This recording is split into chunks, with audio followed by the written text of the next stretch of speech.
Hello, everyone. How are you all doing? Yeah, so I was just trying to unmute then, and my unmute button was just not there. So Yeah, I mean, we're all having technical difficulties this morning, but we will get it done. Good morning, everyone. So I'm Anthony Hearn, and I'm joined by my lovely colleague Layla, and we work for Wessel, and we'll be delivering the workshop today. As a sort of brief introduction, I've worked for Wessel for about 11 years, and I've worked across many different services, including welfare rights, advocacy, and very sort of recently have moved into the kind of consultancy field, working more with businesses and organizations, which is a lot of fun. Layla, did you want to do a little brief introduction to yourself? yeah, of course. I love talking about myself. Hi everyone, I'm Layla. I'm from Wessel. I've been working for Wessel for about 1.5 years now. I've been working as a lived experience facilitator and more recently as a trainer. Um, so I'm a disabled person myself. I have lived experiences. I have multiple chronic health conditions, and I'm also neurodiverse. So I can hopefully, alongside Anthony, give you some information, but also give you personal experience as well that hopefully gives context what we're talking about. Perfect. Thank you, Layla. So the overall of the agenda for today, so we'll start off with an overview of the Equality Act 2010, so what that kind of involves. We will then talk about reasonable adjustments in work, and some of the things that you can be mindful of as a staff member, but also as a manager who's maybe supporting somebody.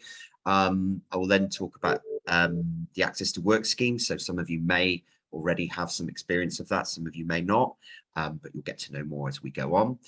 And then we'll follow up with some useful kind of information around language and communication and how that can be best used. And then we'll go into the social model of disability and why that's really important, but also it's something that we it's at the heart of what we do. Okay. So I believe this is the first Slido of the session. I'm new to Slido, but I believe that the way it works is you just hover your camera of your phone over it. It should scan the QR, and that should then give you a link to enter the Slido to kind of complete the poll.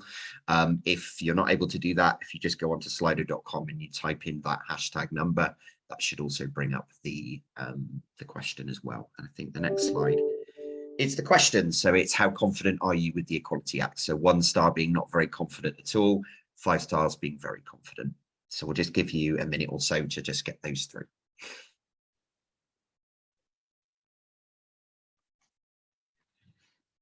We got 1, that was instant.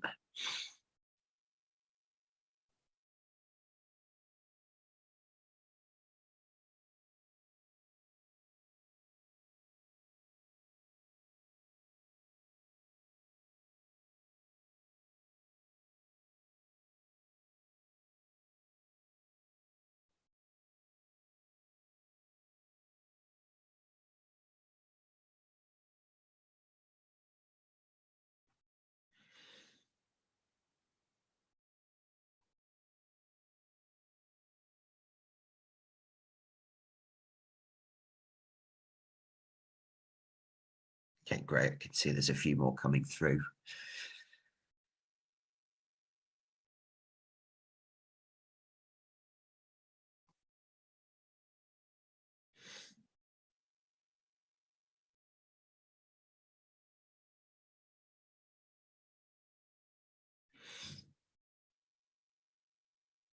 Great. So we've had about, I think there was 9. Okay, so a bit of a mix there, but it looks as though some of you are quite confident, which is really good. Hopefully we'll be able to kind of top that up with some of our information today. So I'm going to hand over to Layla, my colleague, who's going to introduce the Equality Act to you. Yeah, so as you can see here, the Equality Act protects multiple different characteristics. A lot of them I think get forgotten about. I think disability is one of them. So age, that doesn't just mean elderly people. I think that's quite a common misconception. It is to protect anybody regardless of their age if they're discriminated against because of their age.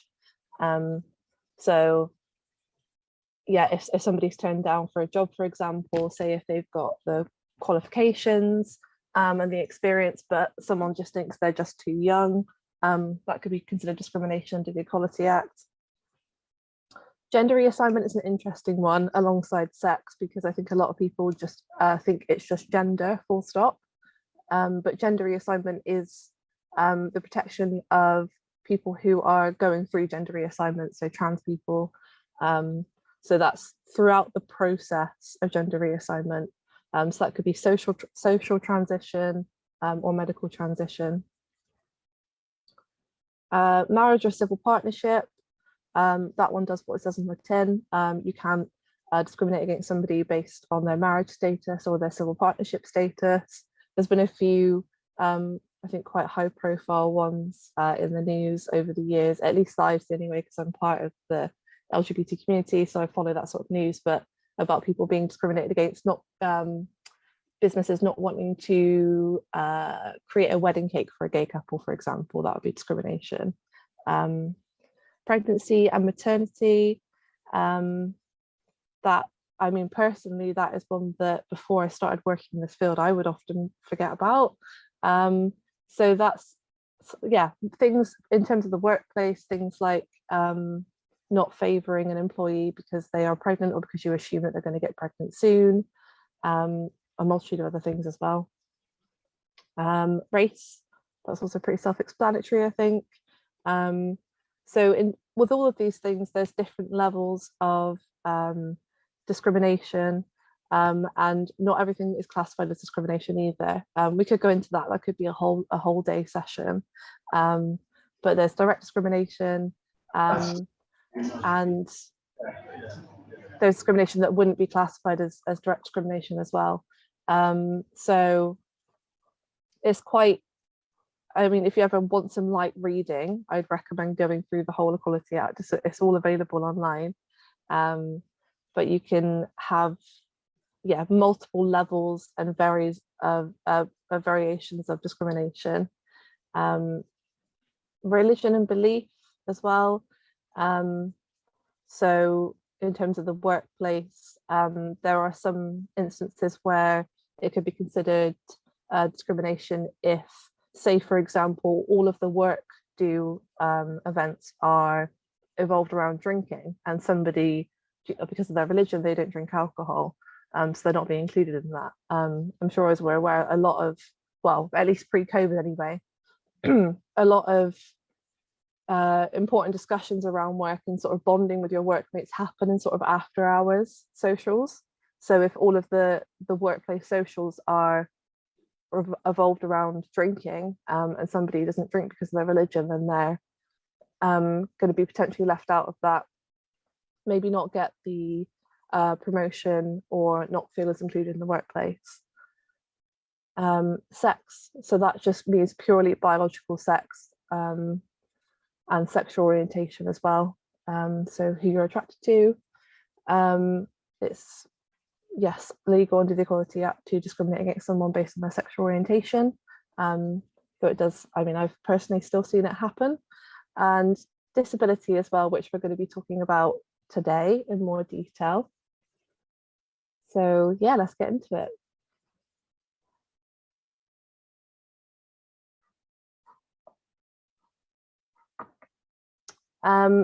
So disability, what is disability? So we've got two different definitions here. So under the Equality Act, this is what it says. It's quite a mouthful, so bear with me. The protected characteristic of disability applies to a person who has a physical or mental impairment that has a substantial and long-term adverse effect on their ability to carry out normal day-to-day activities. Very long sentence, very convoluted.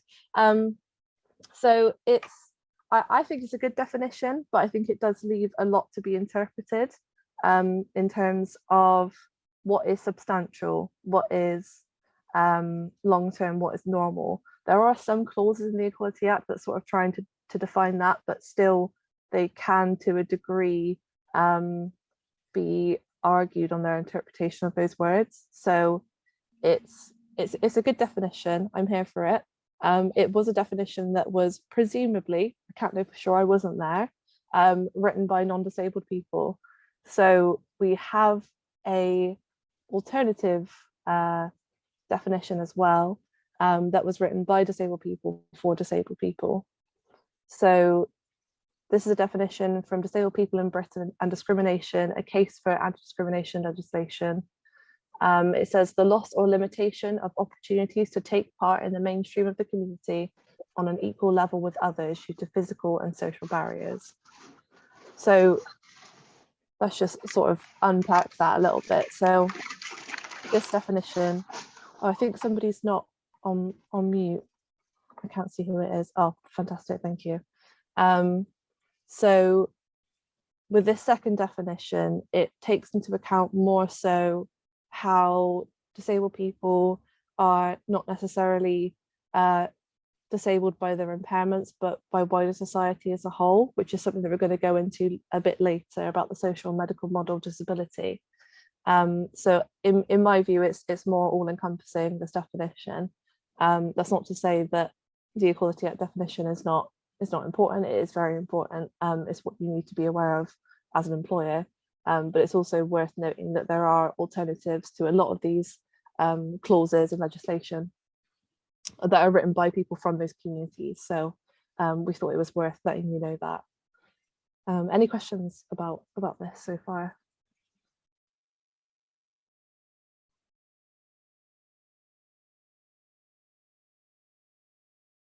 I'm going to take that silence as a good thing. So yeah, I don't want to go too much further into that because I know we're going to touch on the social and medical model, and that sort of leads into that. So I'll hand back over to you, Anthony. Perfect. Thanks, Layla. So it looks like we've got another poll. So it'd be good to, if you can, if you could just complete that and give us an idea of how you're feeling now about the Equality Act and whether you've gained anything from that useful information.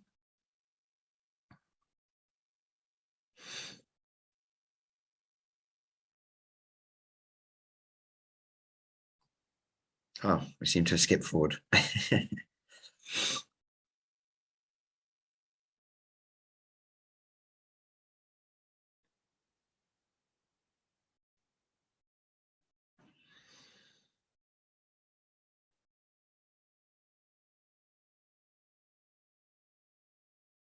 These are very useful. I definitely need to use more of Slido, I think, in the future. Can see how useful it is.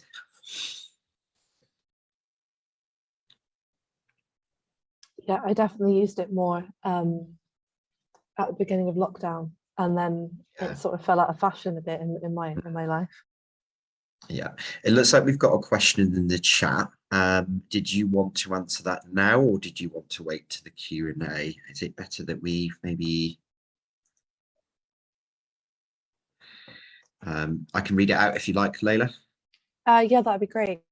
So Vicky had a question, which is, what is the difference between disability and long-term chronic health conditions in terms of Equality Act and reasonable adjustments?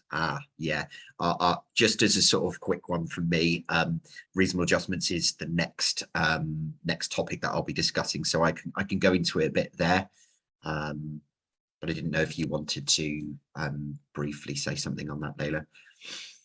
Yeah, just that a long-term chronic health condition would be considered a disability. So if you have a health condition that has lasted or is expected to last more than 12 months, then it's considered a disability. So someone might not identify as disabled, that's really important to note. But if they have a health condition that's expected to last more than 12 months, then they are considered disabled under the Equality Act. There are also some health conditions that are immediately considered disability under the Equality Act, like cancer and HIV, MS, sort of cancer from day one, even if it's not entirely sure how long that's going to last for. So there's sort of variations depending on different health conditions, but yeah, that would be considered disability. So it would be under the same rules. Great, amazing. Thank you. Okay, so so there's another Slido up. It looks like some of you have already completed that. So that's great. It looks like there's a bit of a mix there, but everybody kind of feels like they're sort of in the middle of it. So hopefully I'll be able to help with that. So our next topic is reasonable adjustments. So what are reasonable adjustments in work? So a little bit more in addition from the Equality Act there. So an employer may have to make adjustments to help a staff member do their job as well as someone without a disability. And the Equality Act 2010 called these reasonable adjustments. So that can be changes to policies, working practices, or physical layouts, or providing things like extra equipment or support.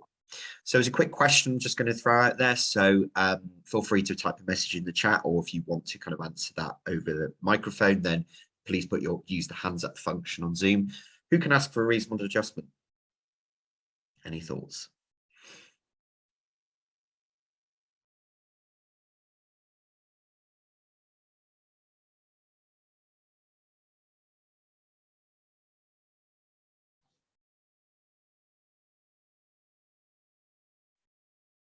Someone with a disability or chronic long-term health condition?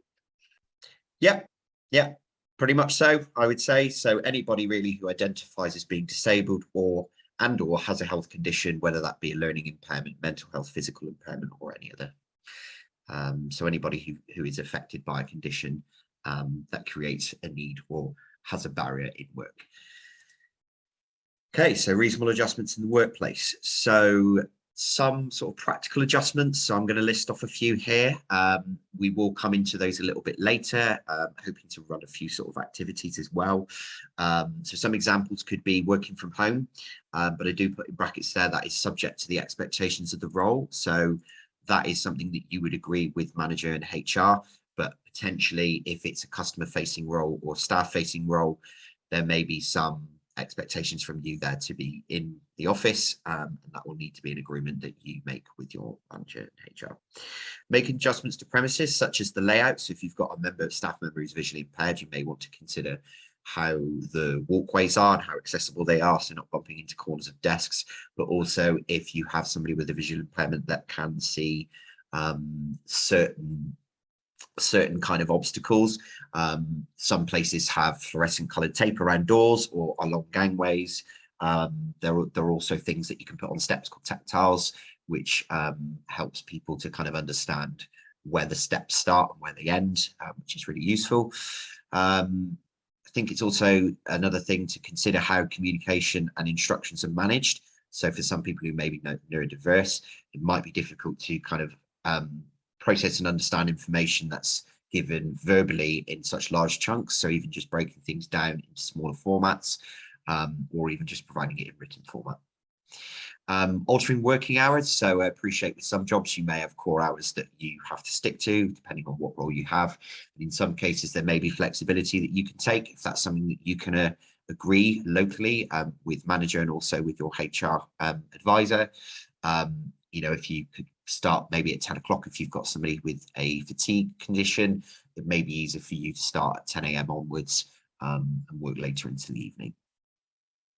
Allowing absence for rehabilitation, or I said absence said twice, allowing absence for rehabilitation or treatment.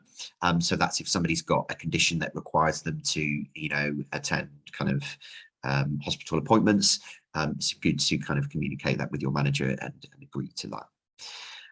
Modifying instructions or reference manuals. So an example of that might be if you've got a rather large policy document which has a lot of heavy writing in it, you might want to consider creating an easy English version of that, or putting that on providing that in a different format, so on coloured paper or with larger print.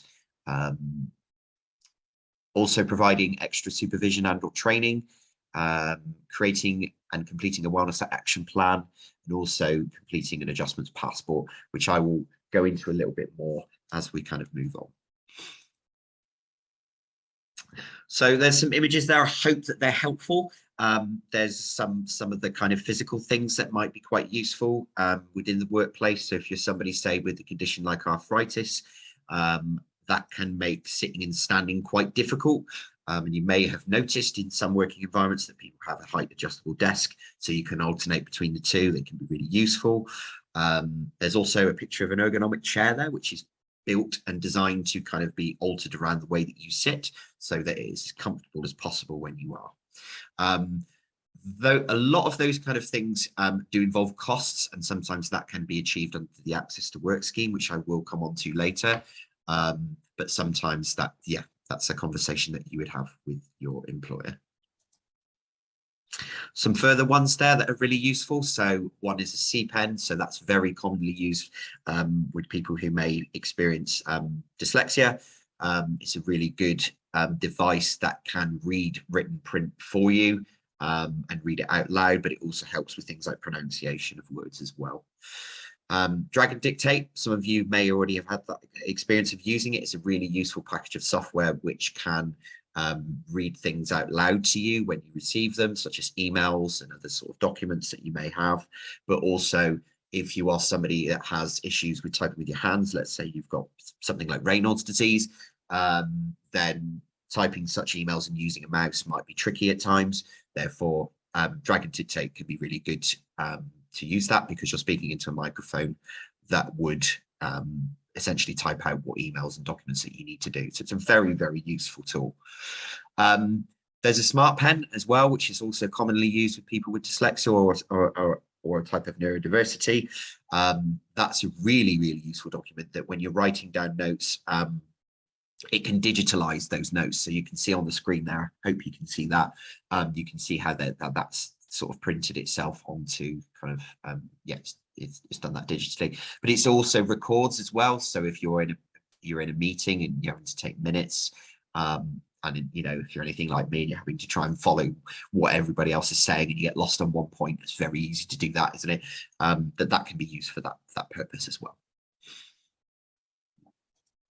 Okay, bear with me a second, because I'm looking at different screens, so I'm going to have to flick between my notes. That's not, there we go. Couple of further ones. So you've got coloured overlays. So again, somebody with dyslexia or any sort of difficulty with processing information, written information, coloured overlays can be really helpful because that's easier on the eye. A table microphone looks like a fire alarm. I promise you it's not. That is useful if you are somebody who has a hearing impairment or you're deaf, and you use hearing aids, for example. That can be used to kind of amplify the basically conversations that are going on in the room, so it makes it easier for you. And then visual aids. So I talked to you a little bit about that earlier. So you can see that there are steps with tactiles so that you can feel. So if you're somebody with a visual impairment and you're navigating around a building, that can be used to let you know when the steps kind of start and end. And then you can see above there's some tape there, whatever color works best, but usually good to find out if you have a member of staff that does have a visual impairment, to kind of check what colors are more accessible to them. And you can put that along kind of gangways and around the frame of the door. You may have seen it in some places that you've been to as well. Okay. I've skipped 2 forward. Will that take me back? Can I just butt in a second? Of course. So with the visual impairment one, just reminded me that sometimes there is not a clear cut definition of what is the most accessible for all people with visual impairments. Some people, I think that there's common misconceptions about pretty much every disability, and just in terms of visual impairments, for example, there's this idea that they just see black and nothing else. But there's so many different kinds of visual impairments, and for different people they can see different things to varying degrees, and some colors are helpful for some people and some colors are helpful for other people. So if it's in a workplace and you have an employee, rather than just sort of referring to what colors are good for visual impairment, say for example, and just sort of looking that up and doing that, it is 100% worth talking directly to the person, because something that might be helpful for them would not be helpful for somebody else, and vice versa. Absolutely. Yeah, completely agree. Thank you for that. So what is deemed reasonable? So reasonable is the key word when you are kind of having these conversations, and what that kind of means is so various factors influence whether a particular adjustment is considered reasonable, and the test of that It's ultimately an objective test and not simply a matter of what you may personally think is reasonable.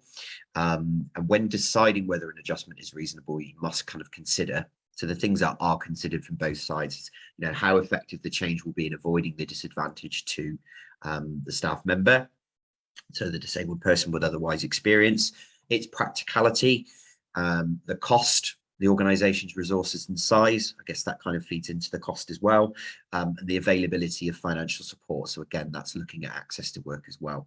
But the overall aim should be, as far as possible, to remove or reduce any disadvantage faced by that disabled member of staff. Okay, and then there's some further things that maybe you may do. So if you're a manager or you're a staff member, these are some of the things that you might want to kind of consider. Those are some of the basic things, first things that we look at. So within my role, aside from this, I work with universities that have disabled members of staff. A lot of my work is going in and supporting them to identify reasonable adjustments that can help them to remove those barriers that they're facing in work. And a lot of the time, they can be these sorts of things. And the first one is usually kind of building that communication. So creating those comfortable lines of communication where a person can then disclose about their health, because a lot of people may struggle with that and have some anxieties around how they come across. You know, some members of staff might feel that by telling somebody that they have a condition that creates this difficulty with their role, that they might be deemed unfit for the role. So there's some obvious anxieties there. So it's always good to kind of try and create that sort of setting so that the staff member can do that. Maybe that's having sort of informal one-to-ones, and just slowly kind of, you know, bringing up the sort of topic and having those check-ins. Changes to their workload. So again, if it's within reason, it may be that some of their role is kind of reallocated, but as long as they are fulfilling the major part of their role, those conversations you might be able to have. Changes in working environment, flexible working hours, which I talked about earlier, regular one-to-ones such as wellbeing check-ins. Some people that I've worked with who experience mental health issues at work have found it more beneficial to have sort of short wellbeing check-ins with their manager or a staff member at the end of the day, because we all do it. We all take work home with us sometimes when it's really stressful. So it's good to kind of maybe offload that before you finish, or maybe at the beginning of the day. I find that really useful for myself. And phased return to work. So again, phased return is something that must be agreed with your manager and HR. Okay. And access to work support. So it's good to for the organisation to familiarise themselves with access to work and what the scheme is about and how it can support. So when I say access to work support, that can be manager and staff members sitting down and going through that application together and completing it together, because not only is it a useful exercise for all, but it builds that communication and that understanding of the situation and where they kind of want to go. Have I gone too far there, or have I not? I think I'm okay. So I've got a little case study here for you. This is actually based on myself. So I was diagnosed with fibromyalgia and chronic fatigue following a viral infection. This did affect my ability to carry out normal activities in my personal life and also duties within my role. The condition does affect sleeping. Sleeping is very awful, and this would exacerbate the fatigue and brain fog that they would experience. This then has a leading effect on their levels of concentration and focus throughout their working day. So don't worry, this is absolutely fine. I know that it's kind of based on me, but don't feel that you can't volunteer information, and no answer is a bad answer. So as a manager, what sort of things might you consider? What sort of conversations might you have for this person? And as a member of staff, if you were the member of staff, how would you approach this? So it'd be really great to hear some thoughts from people, and based on some of the adjustments that we've already talked about, what sort of approach you might have. Yeah. Discussion on working hours, definitely. And that was one that I did have. Yeah. Yeah, again, looking at working hours probably is the best there. So if there is flexibility that could be used depending on what their role entails, yeah. Remote working, yeah, that does really, really help. Yeah, things like working from home. Yeah. Oh, we're getting loads here. This is great. I'm just going to bring up the chat box. Yeah, regular check-ins I find really useful as well. If it's something that, you know, you're finding difficult, a piece of work that you're kind of having to go back over and over and over, it's sometimes really useful to kind of get that support with it. And one of the difficulties that I sometimes have is refocusing, especially when something else has happened and it's thrown me off. So yeah, having a check-in might actually just kind of help you find your direction again. But yeah, some really, really good examples here. Thank you for that. Yeah, changing task or pace of work, definitely. Yeah, that's also a really, really good addition. So some kind of additions here. So noise cancelling headphones when focusing on pieces of work. So unfortunately, at times I do get sensory overload, and that can be really difficult to manage. So I'm actually was worried about it earlier because I'm in the office and we've got a corridor that runs alongside a meeting room, and there was a lovely chap having his Hoover on, but I thought to myself, if that's on and that's going, I probably might find it a bit difficult, but thankfully I didn't have to endure that, so that was good. But yeah, even small things like that, or just people talking in the office, can sometimes just be a little bit overwhelming. And I also experience ADHD, so it's very easy to tune into what somebody's going to have for lunch, you know, because then it makes me think about lunch and I get very distracted away from what work I'm doing. So it does help to wear noise cancelling headphones. It's really good to communicate that with the team first, because you don't want to come across as if you're not approachable. As long as the team understand that that's what you need to do, and let's say it's a piece of project work that you're working on and you're not working on a help desk where phones are ringing, then, you know, that could be appropriate and that could be deemed reasonable. And carry out meetings from 10 a.m. onwards. That's usually what I do. I do get brain fog, and sometimes that just makes things very, very hard work, and I just become very forgetful. So usually a lot of things from 10 a.m. can be really helpful, and I find that working into the later stages of the day is also where I'm most productive. So providing a quiet space for the staff member as well to work or rest. We've already had that, so somebody did volunteer that, which is great. That can feed into the noise cancelling headphones. So, you know, if it's still not feasible, then maybe having a quiet space to work in, which I've got now, which is great, that you can kind of use that to concentrate.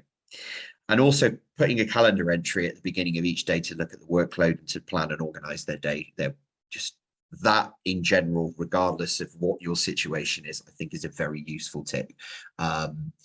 It was something that I was advised to do, and it was very kind of not life-changing, but it was it made a huge positive impact on my work. And I found that I would come in and I would just get on with the role. We all do that. I imagine a lot of people will come in and do that. But it's very good just to set aside that 10, 15 minutes to say, right, what emails can I deal with today? What work am I undertaking? What needs to be done, and structure that. I find that that's just a much better way of managing it. Also completed a workplace wellbeing action plan. So if you're not familiar with that, some of you may be, that is sort of an assessment that you can complete with your manager. So you can go through that, and that's looking at what in-work stresses you may have and things that might be triggered by what work you're doing. So it's looking at what approaches can be used, what ways of communication might work. So it just offers a better understanding, and I guess it just kind of agrees some approaches that you can use for, yeah, like I said, things like communication and other things going forward. So, okay. Oh, that's really great. Thank you, Layla. All right. So it looks as though we've got a poll for the Access to Work scheme. So have anybody heard of the Access to Work scheme? And if so, how confident are you with it?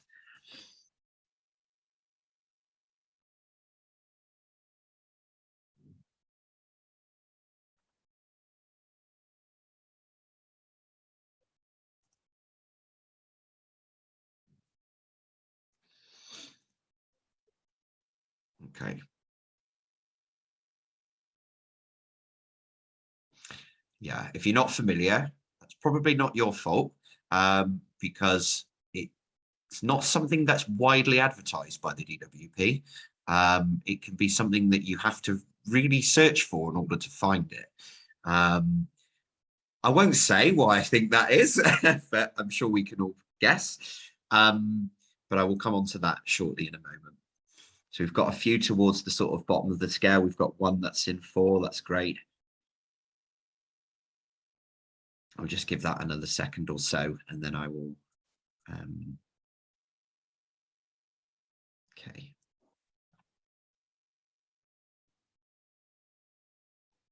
All right. Are you happy for me to move on? Okay. So the Access to Work scheme. So when you can get it, Access to Work is a useful scheme that can be applied to if you are a disabled person facing barriers in work. The scheme is used to help people remain in work. So it is a DWP funded scheme. So if you've ever had experience with welfare benefits such as personal independence payment or disability living allowance, it's the same kind of it's the same organization that administered this. So it is something that when you can get it is a very, very useful tool. So especially if you're an organization that's quite small and things like resources and financial support is, it's very kind of, you're kind of low on that kind of stuff and it's very difficult to provide those kind of resources. Access to Work is a scheme that is out there that can be applied to for those reasons. So some examples of what they can fund is kind of similar to the stuff that we were talking about earlier, but what it does do is it offers, I'd like to think, a contingency. So if there are financial implications to an adjustment being put in place by your employer because of finances and resources, Access to Work can be something you can apply to try and get the funding to pay for that. So some of those things could be the height adjustable desk. They do come at a cost. The ergonomic chairs, again, they do come at a cost as well. Exploring screen reading or dictation software such as Dragon. So that's what we talked about earlier. Funding training for staff. So these are some of the really good things that also can be additionally funded. And I think that's quite an important one. So if you've got a member of staff that does experience that is neurodivergent, and that means that sort of staff around them have not had any experience it or management, and it'd be useful for them to kind of access some training. Access to Work, if you apply for it and you're deemed eligible for it, could fund training, specifically neurodiversity training for them, or things like disability awareness. So that's really, really useful. Accessing funded travel support such as taxis. So perfect example, if you're somebody with a mobility issue, but you've also got a condition such as an autoimmune disorder, and getting on buses is not accessible, and you don't have any other means of transport to get to work, you can apply to Access to Work to potentially fund taxi support to get you to and from, which is also really, really useful. And your workplace can include your home. So if you work there for some of the time or all of the time, they will come out and they will do that. And it doesn't matter how much you earn. If you get an Access to Work grant, it will not affect any other benefits you get. You will not have to pay it back. So it doesn't look at your own income. It does look at the organization size, which is an important note. So I believe that if you have a certain level of staff, I don't know it off the top of my head, but they may say, well, depending on organization size, they might have to pay up to the first 1,000. But usually if you've done an Access to Work assessment, there are other things. It's quite likely that Access to Work would fund the rest. So you can apply by phone or online. So basic details, contact details, your workplace address and postcode, name of the workplace contact who can confirm that you work there. They won't be contacted without your permission. So I would usually go with your manager, because if you've done an application, it's good to keep them involved as long as you're comfortable with that. And the email address and obviously work phone number of the contact, and then information about how your condition affects your work and what support you think you need. So it's always good to give a brief overview of what your conditions are, and then outline, the things that you find difficult in work. You can even put in some of the questions actually ask, what do you think might be useful in work? So if you've identified yourself with any of those adjustments that I mentioned earlier within your Access to Work application, you could put information about that. It is good to talk to your HR team and also your manager about Access to Work before you do it. just to make sure that you've got the support and obviously that it's agreed and they're happy for that to go ahead. But usually it shouldn't be a problem. Okay, so Access to Work once applied. So shortly after applying, an advisor from Access to Work will contact you about to talk to you about your application. They may ask for more information about your work and condition. They might ask for permission to speak to your employer. They could then arrange for an assessor to call you or view your workplace by video call or in person to find out what changes might help. So I think they're now doing a lot more face-to-face work. Obviously, as we all can appreciate, a couple of years ago they weren't, but they usually do come out and they will see your workplace, because I think it's important to have a look at what the working environment is like. So things, just looking at the desk, for example, to assess kind of how you work and what might be useful. Layla. Yeah, I just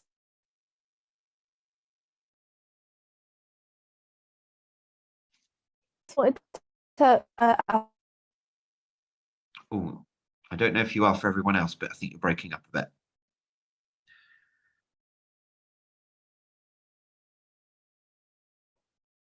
ask a question about.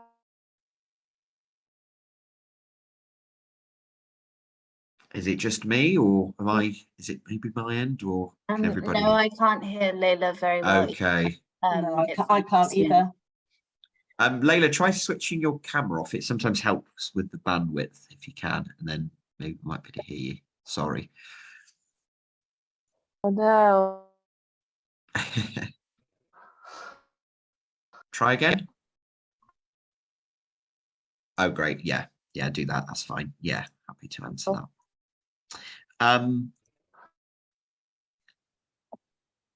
So what will happen next then is, once they've kind of come out and they've had those conversations with you and you've been assessed, you'll get a letter with the decision and an explanation. I'd like to think that during the session, you'll have an idea of the things that they will be recommending and what support they might be able to provide. But of course, it's then the DWP's decision to make. But I'd like to think that they would just follow what the assessor would advise. And it will then tell you how much your grant will be and what it should pay for. I'm just going to pop into the chat for a question a second, and then there's a case study there as well, which I think we've got some time for. Yes, I believe they can do that. That's my understanding, is that Access to Work can come and visit your home if that's where you are mostly based, even if you're based there some of the time or all of the time. Yeah, it's good to kind of come out and do that. So yeah, that is my understanding, that they can do that. So that's good. Okay, so we've got another case study. So Zed is a young person with autism and poor motor skills and has been working part-time for a retail organization. They've been having issues at work. So they've reported customers complain that they are not able to fold clothes properly or quickly when they are being served. They also say that the person does not look them in the eye. So the staff member has then gone on to say that they do not have a manager that offers supervision currently, and that they're also finding parts of the role anxiety inducing. So that's quite jam-packed there. There's quite a lot going on, isn't there? So we can see that there are some communication issues there and some understanding. I mean, we all know what customers are going to be like, but what sort of things could we do in that situation? So, you know, if we're thinking about as a manager, how would you approach that? But also, if you are that staff member, what might you want to do? Change the tasks. So yeah, you could reallocate some of the tasks to another staff member, as long as that's deemed appropriate and reasonable. What else might be what else might we look at? There's a lot there.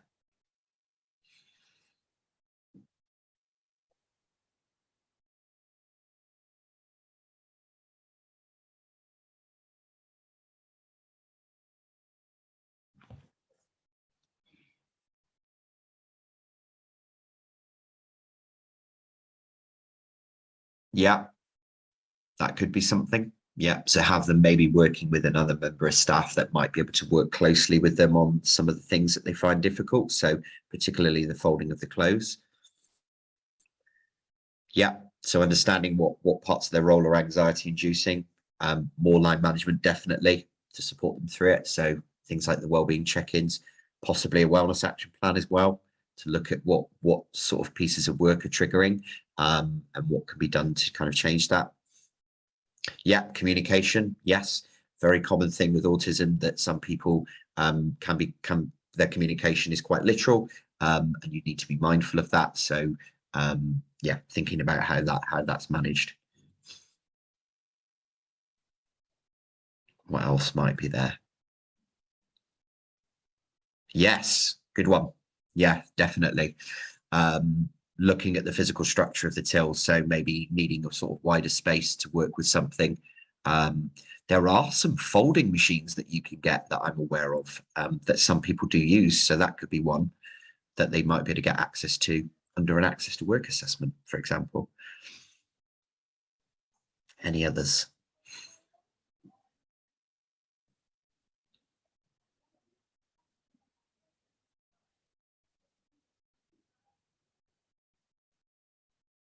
What about the customers complaining? What can we do about that? Are there any suggestions we might have there? What can be done to what could be done to raise awareness, or maybe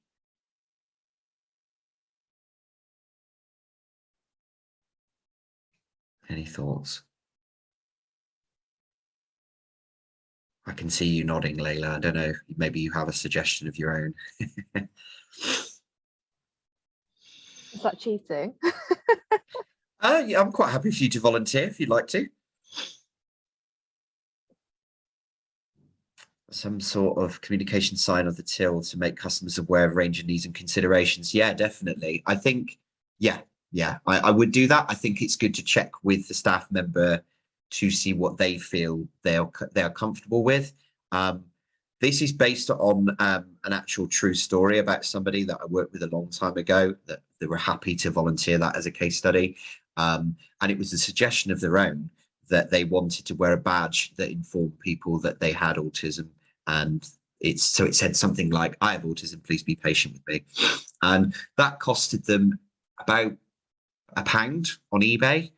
And that they came in a week or two later and they said it made a dramatic change to their work and how customers approached them. I do appreciate that some people may not want to do that, and that might not be comfortable, but there could be other ways to do that. So instead of making it about them, I think that's really great. What the contributions that we've had there is maybe a sign to say that, you know, there are staff that work here. Well, you'd have to obviously check the wording, but to maybe inform that, you know, there are neurodivergent staff that work there, please be aware of that, or please be patient, instead of making it about that specific person. But yeah, definitely something like that. Yeah, don't speak as if the person's in the room. Yeah, that's never a good way, is it?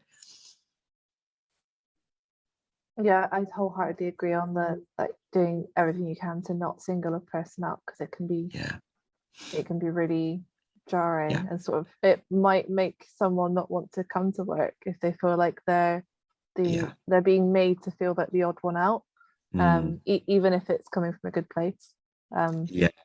Yeah, very true. And I think that goes back to what you were saying about earlier, Layla, that not all adjustments that work for one person will work for another person that may come across as similar in terms of situations, especially with things like neurodiversity. Okay, any other thoughts before I move on? I think we've caught up quite a lot in time, so we're 11:10, so I think we've managed to get some time back. So these are some of the things that were recommended. So a wellness action plan. So again, looking at sort of their mental health in work and what could be put in place to help them sort of remain well, and the things to be mindful of. Work-based wellbeing action plans. So it used to be a stress assessment. So they are two different things.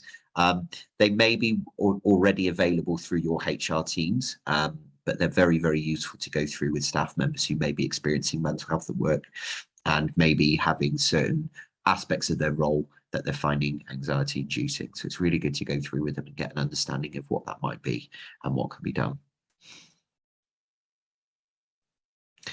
Yeah, so the the wellness action plan, that should be wellness recovery action plan. So wellness recovery action plan is looking at how somebody is kind of affected in general with regards to mental health. So that's about, you know, things that might be put in place for when they're in the office, or, you know, if they're having time off work. So maybe a sort of agreement around how they report sickness, or the days that they come in, the times that they do, their ways of communication, for example. Also, some wellness recovery action plans might kind of include some things around sort of support, extra support that they're getting, or the support outside of work that they're getting, just so that they're aware. So in terms of, like I said earlier, if somebody needs time off for therapy or treatment, and that's something that's into that, wellness recovery action plan would cover that. Wellbeing action plan is usually just looking at stresses in work. So that is just managing any triggers that are caused by pieces of work that you're doing. So they are separate, but to be honest, they're not that dissimilar in my opinion, but some may feel that way.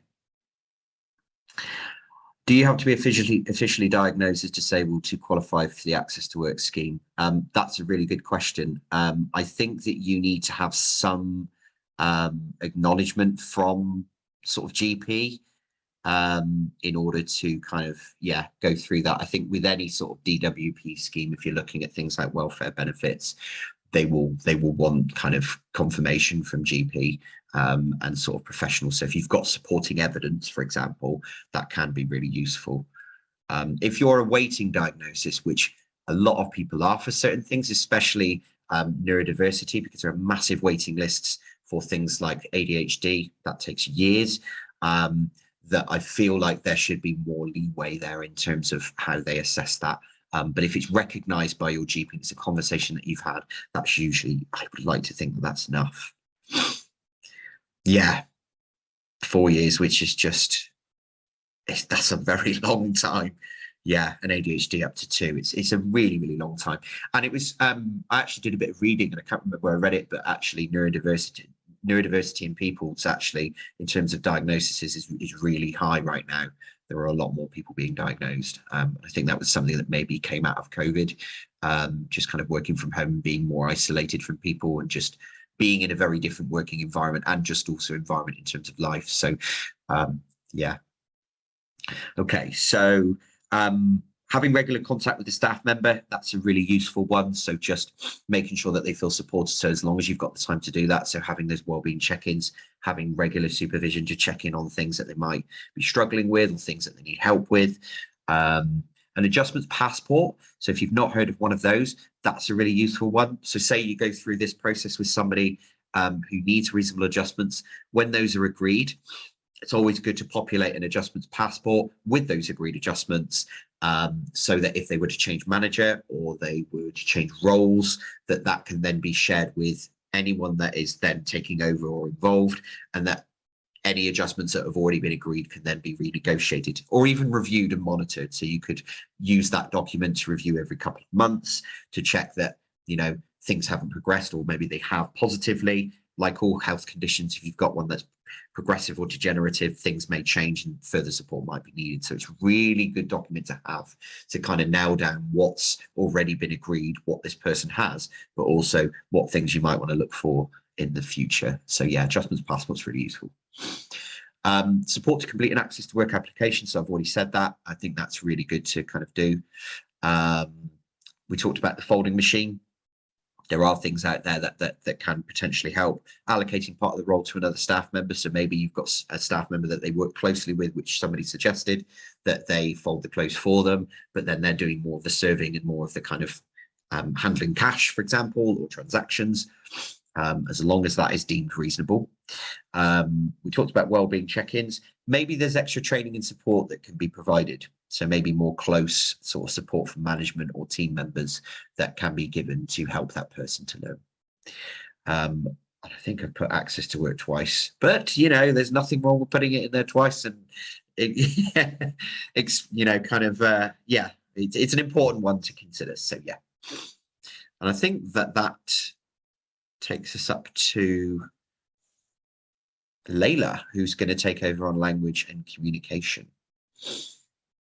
And thank you all for listening. Brill. Before I start with that, I'm going to suggest potentially a 5-minute break if anyone else feels that that would be beneficial.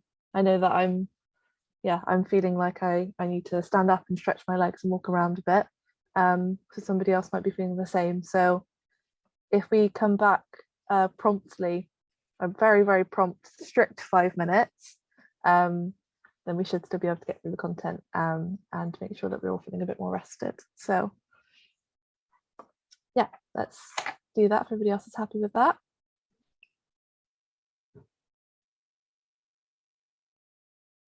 So we'll come back together at 22 minutes past 11.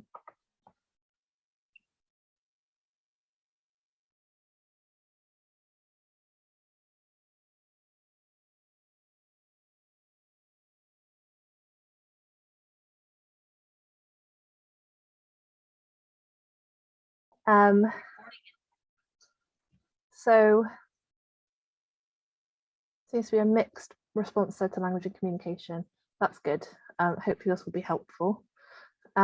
So I can't change the slides, Anthony, so could you please change it to the next slide? Thank you. So we've got our definition of disability that we had at the beginning, the legal definition, sorry, and the definition that is quite often used by disabled people. But aside from that, I just thought I'd give you a little bit of other information around different language that you might hear. So impairment is the functional limitation within the individual caused by physical, mental, or sensory factors, which essentially just means the thing that somebody has that means they are disabled. So for myself, for example, I have chronic fatigue, so that's an impairment. For somebody who's visually impaired, that would be their impairment. So disability and impairment are not the same thing. They're often used interchangeably. So I thought it was worth mentioning that. And ableism as well is a word that you might hear, which is discrimination in favour of non-disabled people. So in the same breath, when we talk about things like racism and homophobia and sexism, ableism is a term that we use when we talk about discrimination of disabled people and people being in favour of non-disabled people.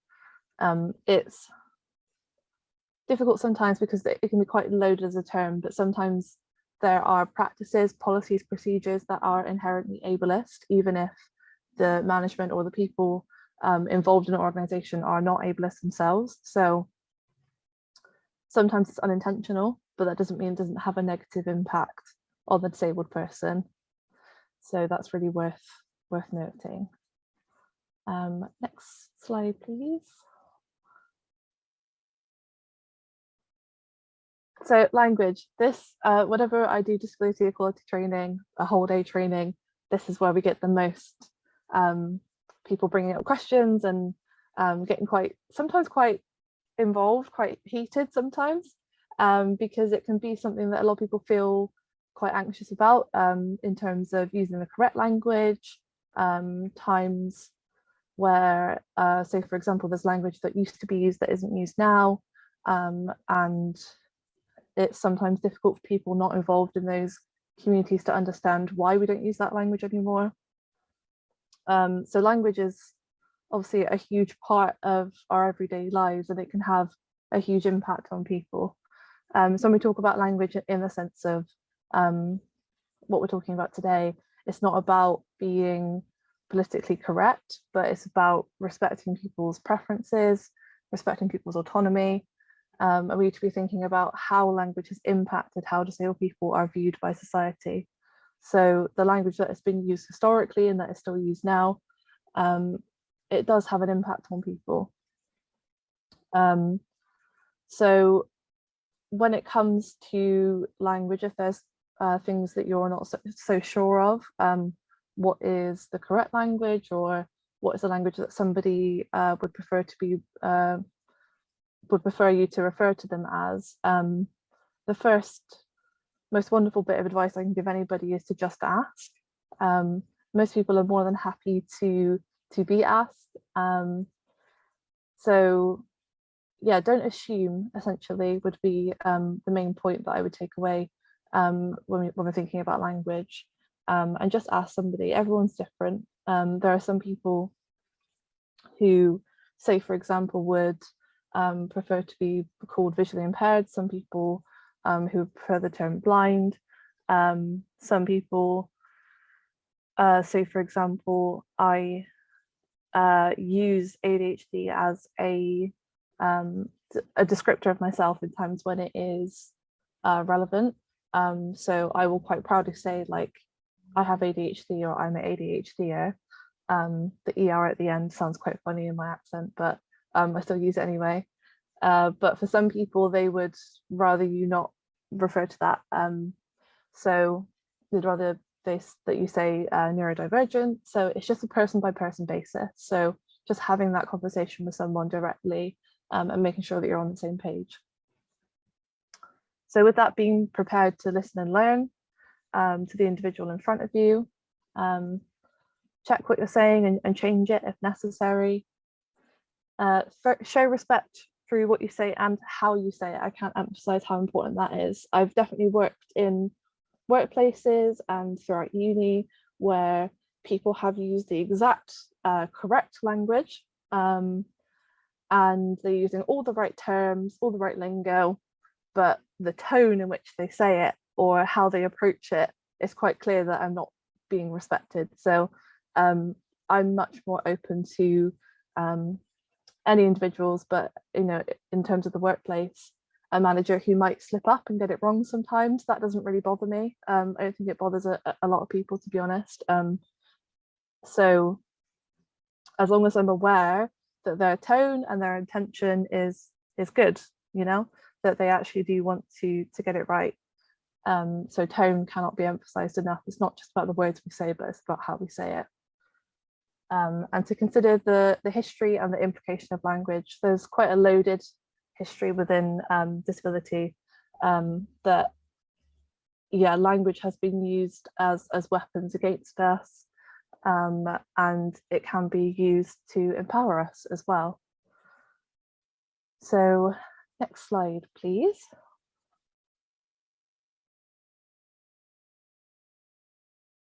In terms of talking to people directly, whether that is an employer that you already have, whether it's through the recruitment process, using clear and concise language and direct communication is honestly beneficial for everybody, but it's especially beneficial for neurodivergent people. But I think everybody can benefit from it. Highlighting important information, sort of example that I've given you there, especially for long documents. It might be helpful if somebody is neurodiverse, if they have learning disability, to go through paperwork with them and just sort of clearly outline and highlight areas that they need to know about. There's a lot of jargon in the working world, and sometimes somebody might sort of politely nod along, like, yeah, sure, I understand what's being said right now, and they might not actually understand it. There's a lot of reasons why somebody might not directly communicate that, so it's best just to clarify, especially if you've been working in an organisation for a long time and you're used to all of the jargon and all of the acronyms. It's quite easy to forget that other people aren't used to that. So just be clear in that information and offer maybe sitting down with them and going through documents with them and being like, is this all clear? Do you understand this? Is there anything you'd like me to go further into? Ensuring language and communication is accessible to everybody. So that includes things like ensuring that you have a BSL, British Sign Language interpreter, if needed, having plain English options, which is really helpful for people with learning disabilities, also might be really helpful for dyslexic people as well. And even obviously aside from disability, that may be really helpful for somebody whose English is a second language. So again, a lot of these options don't just help disabled people, but they can help everybody. And dyslexia friendly fonts and formats. I'm actually going to pop a link in the chat to the British Dyslexia Association. They've got so much great stuff on there. I've recently just done a dyslexia workshop and I've been researching them, and they're excellent. So they have whole guides on how to the sort of line formatting, the spaces between words, fonts that are really helpful for dyslexic people. So I have dyslexia, and this font that we're using in this PowerPoint presentation is really good. Not all fonts are built the same. Sort of having rounded fonts is often better for dyslexic people. So that's just a really simple thing that you might be able to change that could make a big impact at somebody and make your website more accessible, your forms more accessible, and making sure that things are the correct size as well. So that might also include, say, for example, having options with larger print. Those are just some of them. And adjusting and adapting language to an individual's needs where necessary. So I feel like I said this a lot, but it's really important to note that not everybody with the same impairment, the same condition, the same disability is going to benefit from the same adjustments. Oh, sorry, I thought I put the link in there. It might not come through. So yeah, just really making sure that you're going on a sort of individual case-by-case basis. There are some things, like, for example, that are generally widely accepted dyslexia-friendly fonts that would help a lot of people. But if you have an employee, then it's best just talk to them directly and ask them what they need, and what sort of language and communication is beneficial for them. Next slide, please.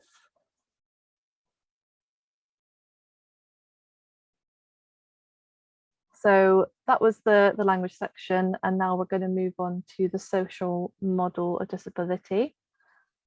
So do your Slido thing. Let me know how you're feeling about the social model of disability.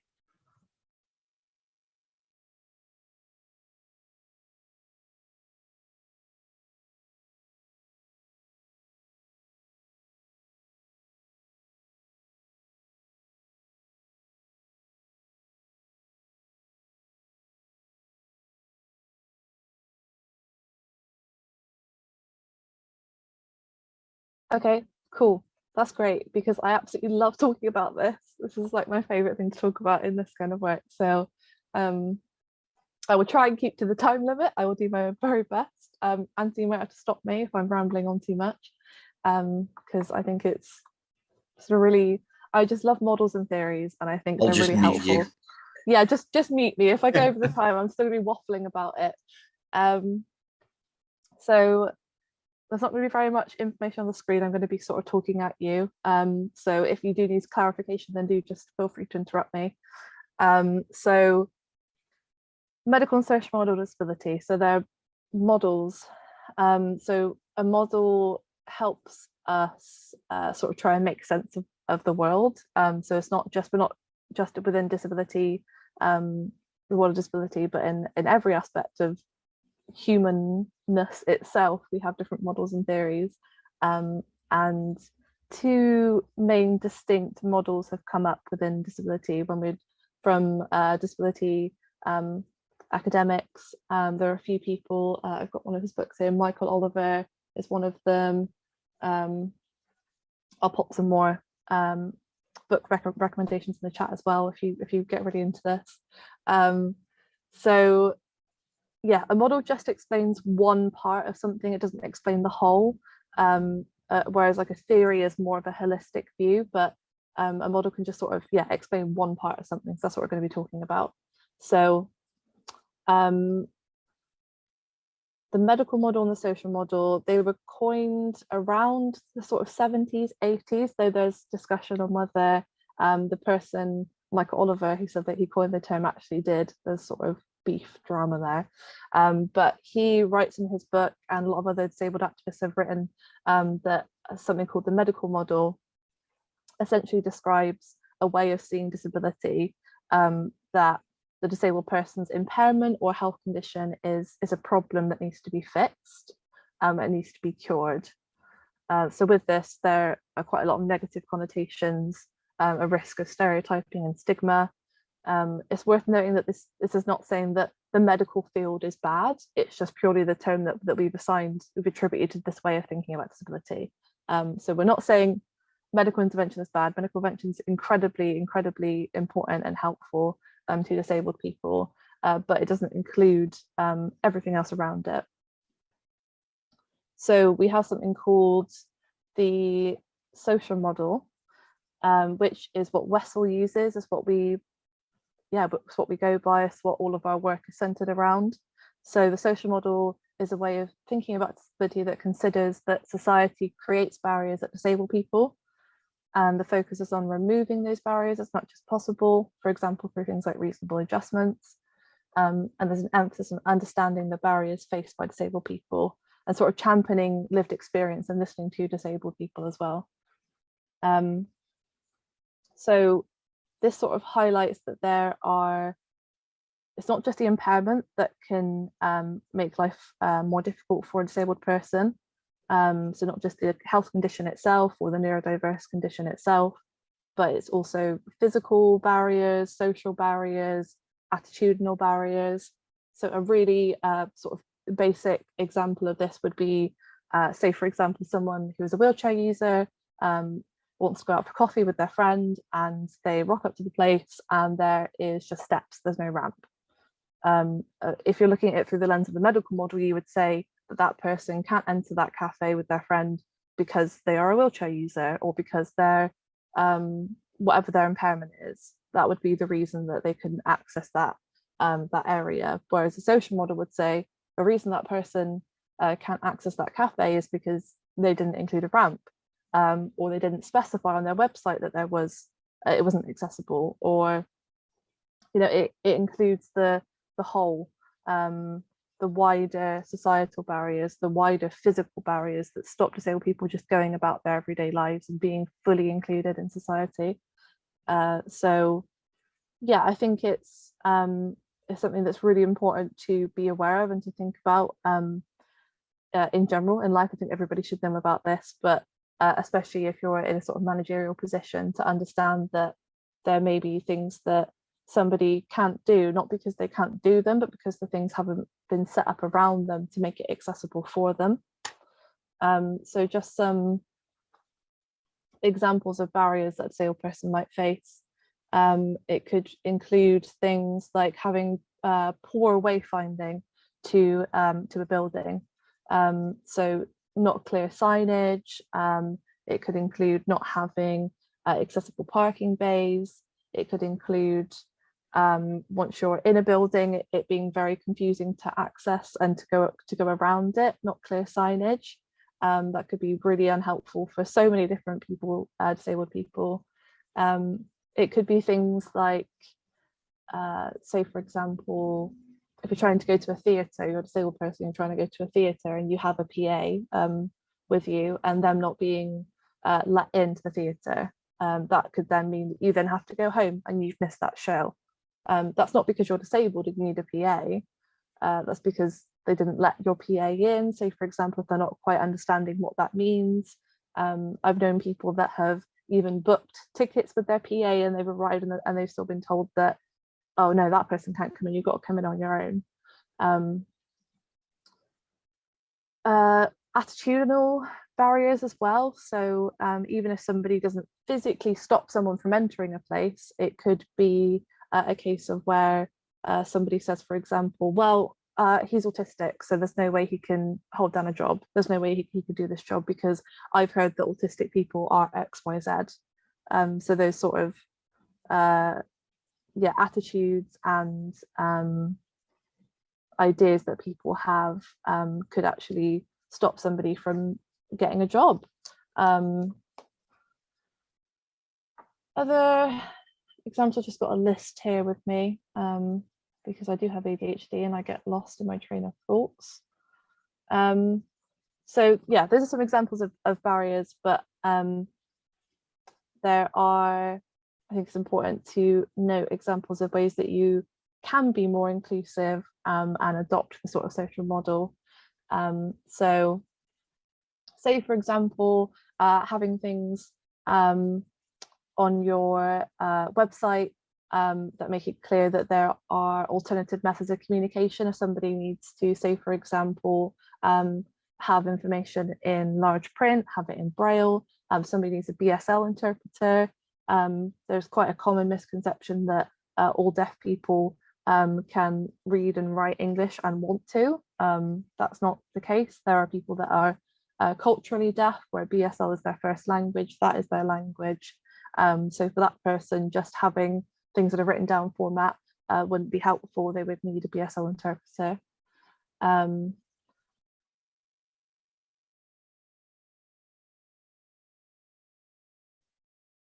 Sorry, my brain just short-circuited.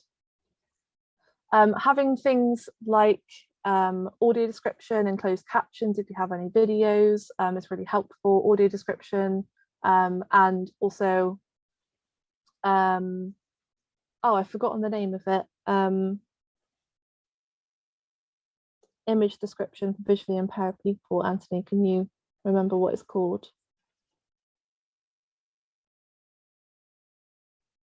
For images? Yeah. Oh.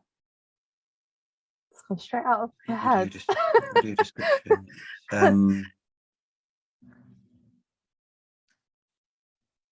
It'll come to me, and I'll pop it in the chat when we get to the Q&A. Yeah.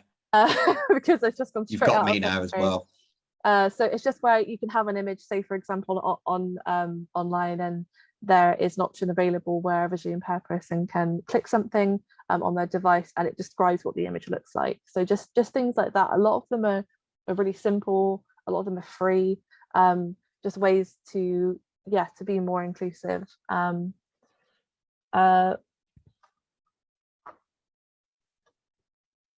So yeah, what I want to sort of wrap up on with this, because I'm aware I've got about 2 minutes left until I need to be quiet, is that I can't emphasize enough how important it is for people to be aware of the social model and to read more about it, learn more about it. It's really helpful to adopt. It makes perfect sense. Once you go there, you can't go back.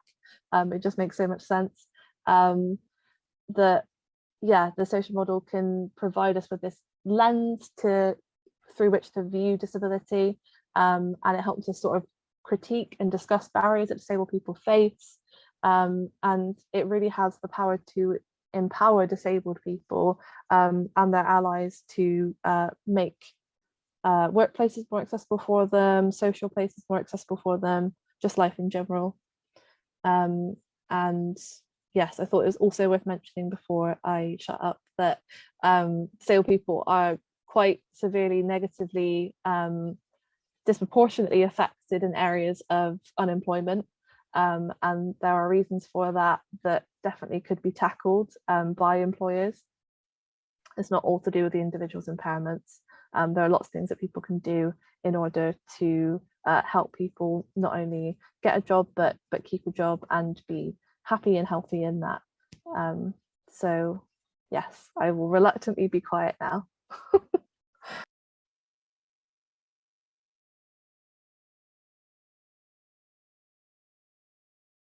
Okay, so I think we've got one final Slido there. So, oh, that looks great. So it'd be really good to hear what topics you feel more confident with after today's workshop. Hopefully all of them, but it'd be good to hear which ones maybe you felt less confident about, but now you feel more confident with.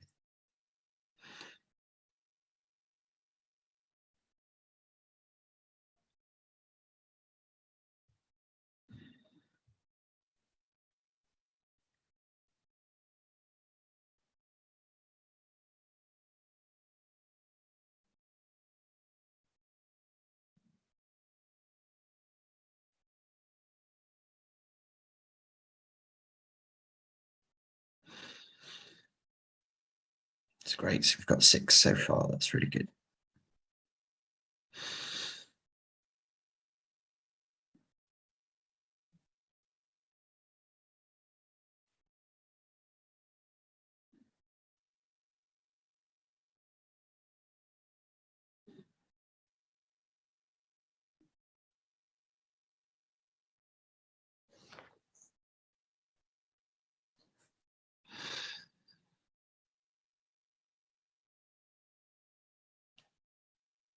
Okay, we'll wait for 1 or 2 more to come through and then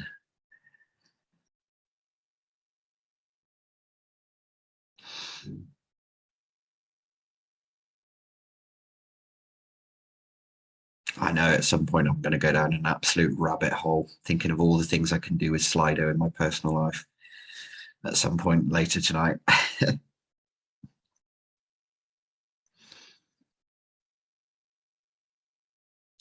Okay. So we just had one more. We've got a question as well. I believe that's what we're leading on to now, Zara. You would. Yeah. So we now have Q&As. So thank you also massively to Layla and Anthony for such a wonderful and informative talk. I can't stress enough how important it is to facilitate people in a space and be inclusive. It's really, really integral. But yeah, do you want me to say this bit or? No, I can do that. Yeah. So just in terms of kind of accessing Wessel as a general sort of organization, we do offer a lot of support to businesses, and we do have a business support team. I'll probably take the time now to put my email address in. So if anybody does wish to contact me directly about any of this, please feel free to. If you have any questions, realize some of it is quite a lot to cram into 2 hours of time. But yeah, if you do have any sort of questions at all, that's great. If you know anybody personally or yourself that would benefit from speaking to an advisor about something, the Navigators team is a group of lovely, lovely people who make up kind of a lot of what we do. They kind of act as a gateway into the organization. So if you need help with something such as, you know, a conversation about employment, a conversation about help with a grant or benefits advice or a blue badge form or anything in general, we've got a housing thing. The Navigators are always a really good gateway in, and they help you basically, what it says in the title, they help you to navigate other support and services that not only do we offer, but also within your kind of area. So it's, yeah, always good to tap into them. I do a day a week with them currently, but that's up until the end of end of March. But yeah, if anybody wants to have a chat at all, I will pop my details in there now as well.